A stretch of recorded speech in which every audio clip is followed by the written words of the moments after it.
Bismillah. Assalamualaikum warahmatullahi wabarakatuh.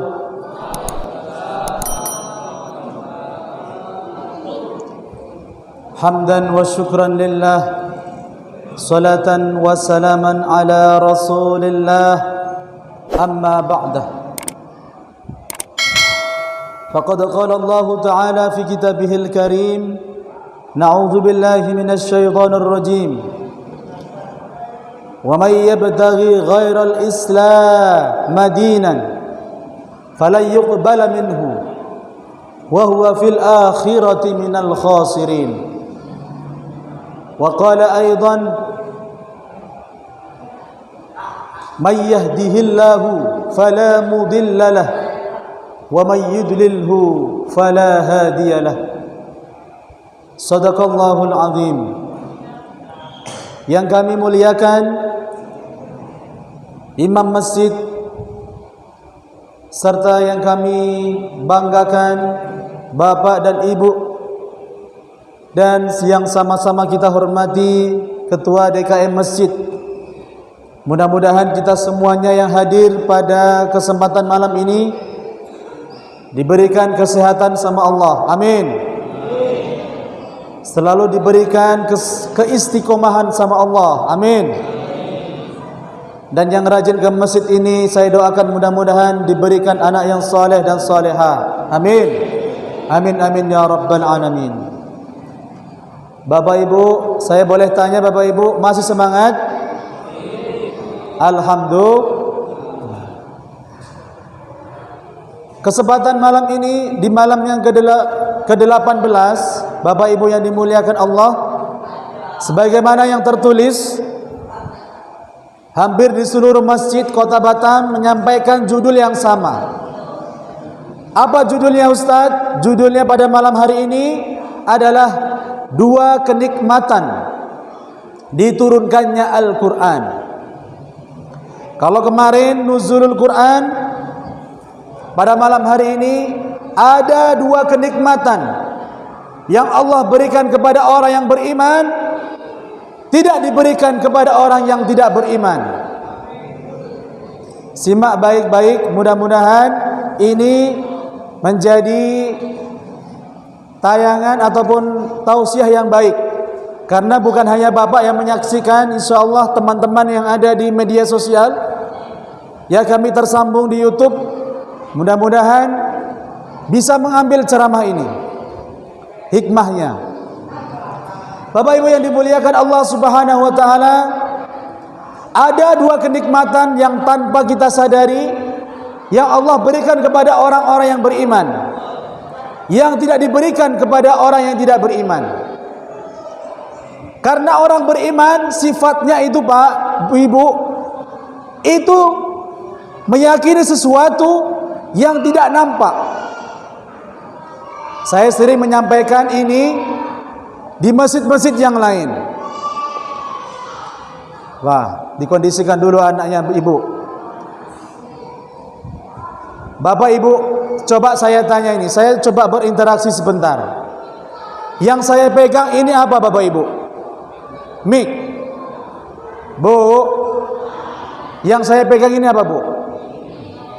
Pengetahuan Ibu atas dasar melihat tentang saya bawa mic ini masih dikategorikan namanya ilmu.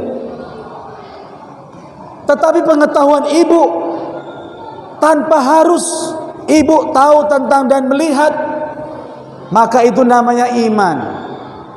Coba saya tanya lagi, Ibu tahu malaikat? Bu, tahu malaikat Bu? Tapi percaya nggak ada malaikat? Maka keyakinan Ibu itu baru namanya beriman. Maka orang beriman susah payah datang ke masjid ini Pak. Ini bukan sembarangan orang yang bisa datang ke masjid. Karena yang dipandang bukan duit, bukan harta, melainkan yang dipandang itu adalah ridho Allah Subhanahu wa taala yang diberikan pahala yang berkecucuran.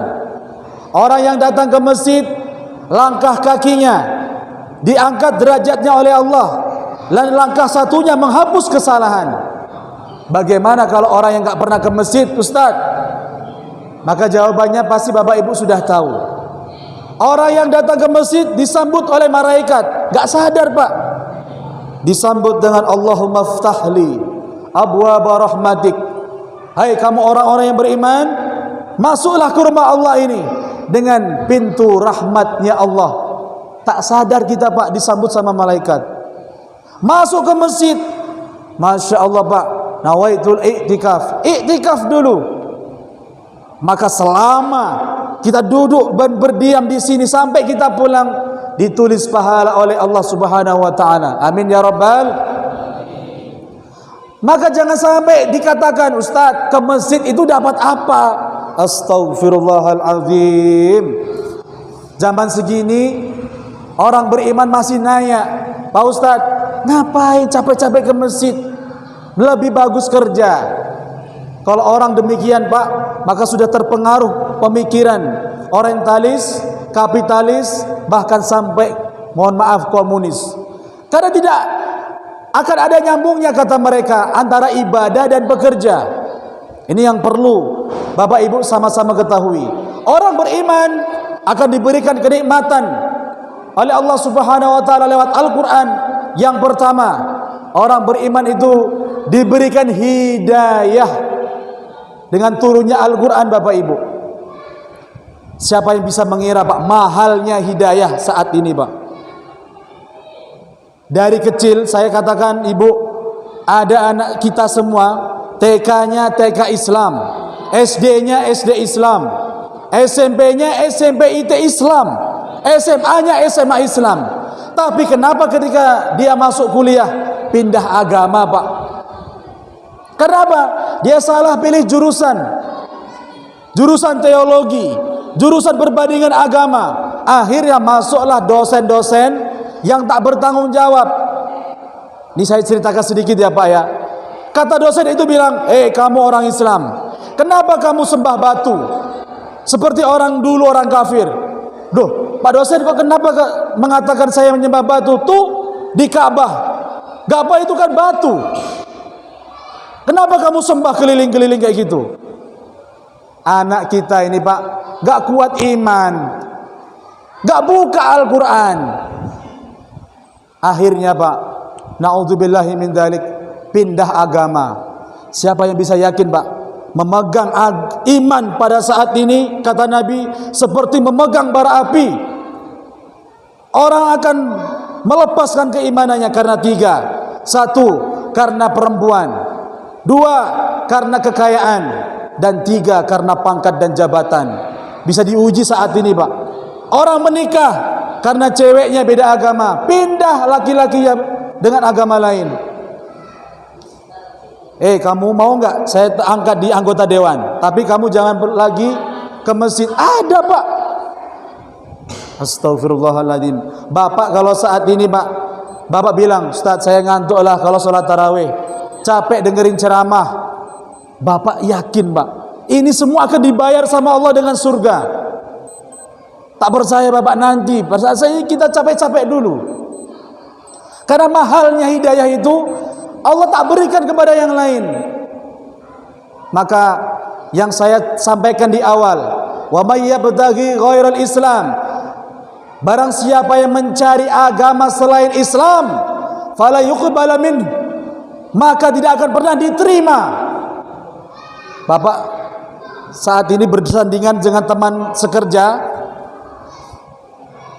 banyak Pak, perbincangan-perbincangan itu membuat kita berubah, pola pikirnya berubah. Akhirnya mereka mencari agama selain Islam. Saya sering sampaikan, ada satu pulau Pak di daerah Batam ini, yang awalnya dia Islam, tapi sekarang cuma 2 kakak saja yang Islam.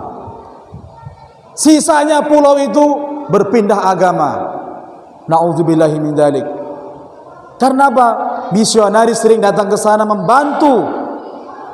Maka betapa indahnya Pak hari ini Bapak bisa datang ke masjid.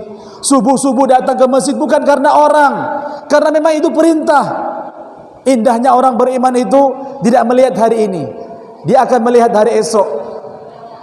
Maksudnya ketika dunia ini sudah berganti, orang yang beriman itu, ya Allah, indah sekali datang ke masjid. Walaupun sederhana seperti ini, bukan orang yang memuji kita, Allah dan para malaikatnya. Ini yang perlu Bapak Ibu sama-sama ketahui betapa nikmatnya hidayah itu. Yang kedua, Bapak Ibu yang dimuliakan Allah Subhanahu wa taala, dua kenikmatan. Yang kedua ini karena turunnya Al-Qur'an, maka orang-orang beriman itu dikasih kabar gembira. Saat ini, Pak, lewat Al-Qur'an. Apa kabar gembiranya, Ustaz? Kita buka surah Al-Baqarah. Ya, di ayat ke-25-nya itu, Pak. Wa basyiril ladzina amanu. Kabarkan kabar gembira untuk orang-orang beriman itu, bukan orang-orang kaya, Pak. Orang-orang yang meyakini adanya Allah, orang-orang yang meyakini adanya malaikat. Apa kabar gembiranya? Lahul jannat. Orang beriman itu nanti akan diberikan surga yang di bawahnya mengalir itu. Apa sifatnya Allah? Kullama ruziqu minha min samaratir rizqa qalu hadzal ladzi ruziqna min qabl. Orang yang beriman itu yang capek di dunianya ibadah, Pak, yang selalu mencari bekalnya itu, dikasih tahu hari ini indikator-indikator surga. Apa itu salah satunya yang disebutkan dalam Al-Baqarah itu? Bapak nanti bisa request semua yang Bapak suka di dunia, Bapak juga bisa minta di akhirat. Kullama ruziku, ketika diberi rizki, ini kan ayam goreng contoh ya, Pak. Tapi ayam goreng surga lebih dahsyat lagi, Pak. Karena yang terpikir dulu, saya dulu waktu hidup di dunia, saya enak sekali makan daging. Di surga boleh gak? Celing, langsung muncul daging, Pak. Ini kabar gembira bagi orang-orang yang beriman. Kalau nanti kita sudah masuk surga, amin. Ibu minta apa, Bu, di surga? Gak kayak di dunia, harus masak dulu, nyari dulu. Terfikir otak kita, mau kelapa muda, langsung celing, datang. Ayatnya mana? Tadi yang saya sampaikan. Nanti Bapak Ibu jangan tanya, Ustaz, di surga ada rokok tidak? Jangan. Ya, ini sudah viral. Ustaz, di surga ada rokok enggak? Wah, ini pertanyaan yang berat. Kata Ustaz Abdul Somad, kalau Bapak mau rokok di surga, maka Bapak harus ambil apinya di neraka. Na'udzubillahi min dzalik. Nah, apa kisi-kisinya lagi, Pak? Lahum azwajum mutahharah. Orang nanti kalau beriman dikasih tahu kabar gembiranya yang kedua, Bapak bisa menikmati kenikmatan surga.